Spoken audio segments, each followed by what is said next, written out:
celui qui sait qu'il est aimé de Dieu et qui aime en retour, qui peut vivre maintenant comme un fils dans le royaume de Dieu. Donc ceux qui relâchent l'amour de Dieu pour que tu puisses aimer Dieu, pour que tu puisses aimer tes frères, pour que tu puisses aimer tes sœurs, etc. Il faut savoir d'abord que tu es aimé de la part de Dieu.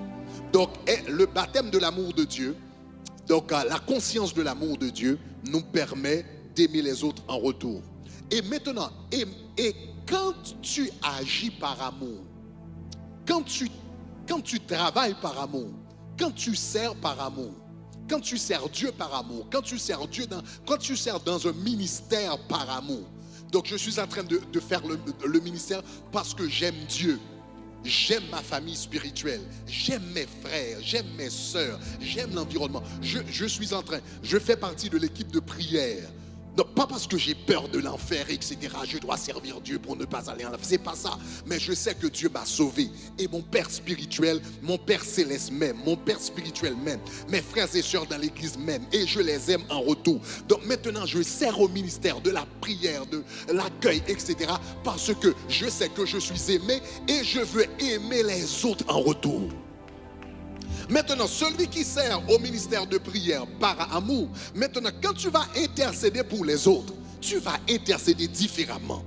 Parce que je suis en train d'intercéder pour mon frère, pour ma soeur, pour les autres qui viennent par devant. Je suis en train de prier pour eux parce que je les aime. J'ai été aimé. Quelqu'un m'a aimé quand j'étais pécheur.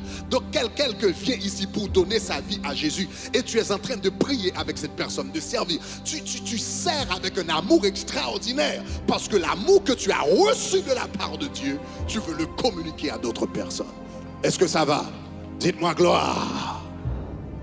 Donc maintenant, quand tu sers par amour, ton service n'a pas de limite. Quand tu sers par amour, c'est impossible de te décourager. Quand tu sers par amour, c'est impossible. On parle de burn-out, etc. Mais c'est impossible. Regardez, Jésus-Christ, parce qu'il savait que son Père l'aimait et qu'il servait par amour, regardez ce que la Bible dit dans Jean chapitre 15, le verset 17. Regardez, la Bible dit, il n'y a de plus grand amour que de donner sa vie pour ses amis.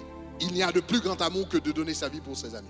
Jésus-Christ savait que le Père a déclaré, celui-ci est mon fils bien-aimé en qui j'ai mis toute mon affection. Le Père a manifesté son amour envers son fils.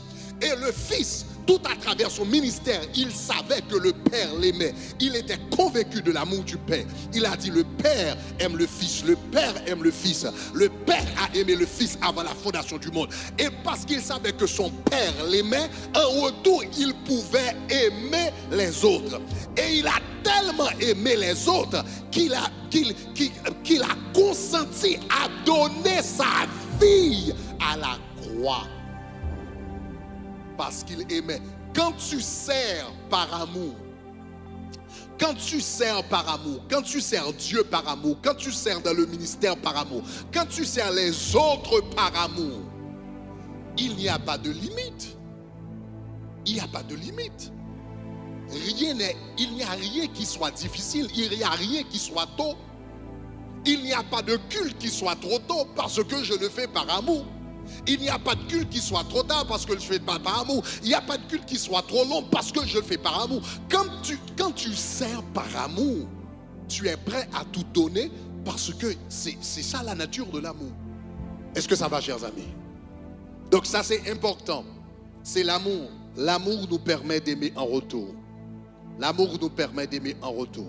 Donc nous devrions être baptisés de l'amour de Dieu. Parce que l'amour nous permet d'aimer en retour. Deuxième raison pour être baptisé de l'amour de Dieu. Parce que c'est l'amour qui nous fait ressembler à Dieu. En tant que fils de Dieu, tu peux être fils de Dieu et ne pas lui le ressembler. Hein? Tu peux être fils de Dieu et ne pas lui ressembler. Ce qui te fait ressembler à Dieu, c'est l'amour. Maintenant, chers amis, il y a une différence. Je crois l'avoir mentionné déjà. Il y a une différence entre la foi et l'amour. La foi te fait agir comme Dieu. La foi te fait agir comme Dieu.